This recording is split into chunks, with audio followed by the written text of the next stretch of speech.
আল্লাহ রাব্বুল আলামিন গোটা সৃষ্টির সকল কার্যক্রম তার এলেমে লিপিবদ্ধ করে রেখেছেন।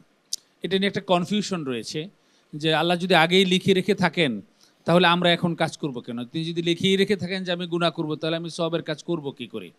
আসলে ব্যাপারটা এরকম নয়। ব্যাপারটা হলো বান্দা তার নিজের ইচ্ছাই কাজ করবে। তো আল্লাহর এলেমে কিন্তু আছে, আমাদের কাছে যেরকম অতীত, বর্তমান এবং ভবিষ্যৎ ৩টা কাল রয়েছে, আল্লাহ তাআলার কাছে কাল হলো একটা। সবকিছু বর্তমানের মতো পরিষ্কার তার কাছে। তো বান্দা তার নিজের ইচ্ছা মতোই কাজ করবে, নিজের দ্বারা তাড়িত হয়েই কাজ করবে, নিজের সিদ্ধান্তেই কাজ করবে। কিন্তু সে কি কাজ করবে সেটা আল্লাহ তাআলা আগে থেকেই জানেন। এই জন্য তার এলেমে সেটা লেখা আছে।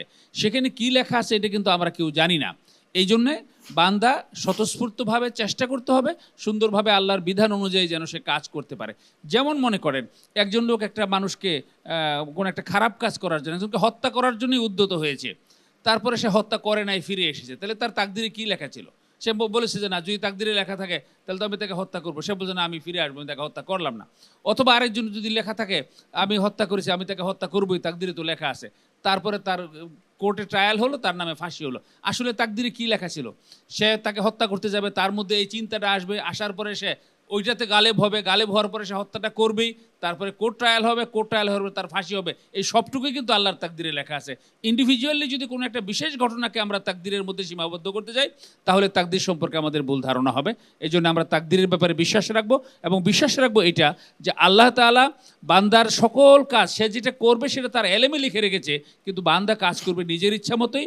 মানুষের জন্য আফআল ইখতিয়ারিয়া, যেটা আকীদার ভাষায় বলা হয়, তার নিজস্ব সিদ্ধান্তে নিজের মতো করেই কাজ করে। যদি আল্লাহ বাধ্য করে দিতেন, জাবরিয়ারা যেমনটা মনে করেন, তাহলে মানুষের বিচার করাটা যৌক্তিক হতো না।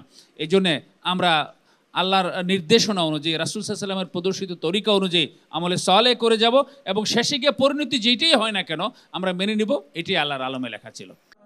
حدثنا حدثنا حدثنا حدثنا حدثنا